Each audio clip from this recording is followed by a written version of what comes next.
நம்ம ஊர்ல summer season ஆரம்பிச்சாலே நம்ம டூர் போலாம்னு நினைப்போங்க. எங்கேயாவது குளுமையான இடத்துக்கு போயிட்டு வரலாம். அந்த மாதிரி குளுமையான இடத்துக்கு நம்ம போலான்னு நம்ம நினைக்கிறதுக்கு பல ரீசன்ஸ் இருக்குங்க. வெக்க தாங்காம போறோங்க. அதுல முக்கியமான ஒரு இடத்துக்கு நம்ம போலாம்னு நினைக்கிறது கொடைக்கானலுங்க. கொடைக்கானல் இது வந்து மலைகளின் இளவரசி அப்படின்னு அழைக்கப்படுறதுங்க. கொடைக்கானல்ல நம்ம முக்கியமான இடமா பார்க்கப்படுறது, ஃபேமஸான டூரிஸ்ட் பிளேஸா பார்க்கப்படுறது குணா கேவுங்க. குணா கேவ் குணா கேவ் வந்து கொடைக்கானல்லே ரொம்ப மர்மமான இடமா பார்க்கப்படுதுங்க. என்னதான் அது பார்க்கறதுக்கு வெளி தோற்றம் அழகாக இருந்தாலும் அதில் பல மர்மமான விஷயங்கள் இன்றைக்கு வரைக்கும் நடந்துட்டு இருக்குங்க. இது வரைக்கும் அந்த குகைக்கு போனவங்க 16 பேர் மாயமாயிருக்காங்க. என்னதான் இன்னைக்கு விஞ்ஞானம் வளர்ந்தாலும் அவங்க 16 பேருமே மாயம் தாங்க சொல்றாங்க. அவங்கள கண்டுபிடிக்க முடியலங்க. அந்த கேவை முதல்ல கண்டுபிடிச்சது ஒரு ஆங்கிலேயருங்க. எந்த இயர்னு பாத்தீங்கன்னா 1821 தாங்க கண்டுபிடிச்சிருக்கு. குணா படத்துக்கு அப்புறம் தாங்க இந்த பேர் வந்திருக்கு, குணா குகை அப்படின்னு.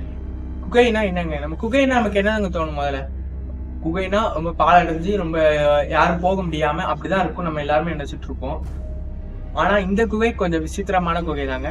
பார்க்கவே பச்சை பசேன்னு அழகா, பார்த்தோன்னே நமக்கு போய் சுத்தி பார்க்கணும் அப்படின்னு தோன்ற அளவுக்கு இந்த குகை வந்து அழகுல ஒரு நமக்கு ஈர்த்து போயிட்டு உள்ள போய் பார்க்குற அளவுக்கு நம்ம மனசை வந்து மாத்துறதுங்க. என்னதான் அது வெளி தோற்றத்துல அழகாக இருந்தாலும் உள்ள பல மர்மமான விஷயங்கள் அந்த குகைக்குள்ள இருக்குங்க. முக்கியமாக அருவி அந்த குகைக்குள்ள இருக்குங்க. அந்த அருவியில குளிக்க போன பலர் இன்னைக்கு வரைக்கும் அவங்க வரலன்னு தாங்க சொல்லணும், மாயம் தாங்க.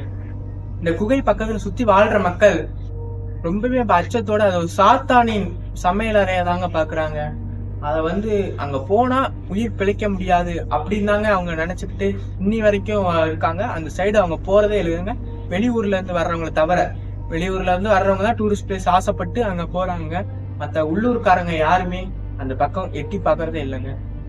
இப்படி மர்மமான குகைக்கு தமிழக அரசு இப்போ தடை பண்ணி தாங்க வச்சிருக்காங்க. அதையும் தாண்டி அந்த குகைக்கு போறவங்க மாயமாயிட்டு வராதாங்க செய்யறாங்க. இந்த வீடியோ பாக்குற உங்களுக்கு ஒரே ஒரு கேள்விங்க, நீங்க தமிழக அரசு அனுமதி கொடுத்து அந்த குகைக்கு நீங்க போவீங்களா மாட்டீங்களா? கீழே கமெண்ட்ல சொல்லுங்க. இந்த மாதிரி நிறைய இன்ட்ரெஸ்டான வீடியோக்கு நம்ம சேனலை சப்ஸ்கிரைப் பண்ணிக்கோங்க. பக்கத்துல ஒரு பெல் ஐக்கான் இருக்கும், அது ஆல்னு ஆப்ஷனை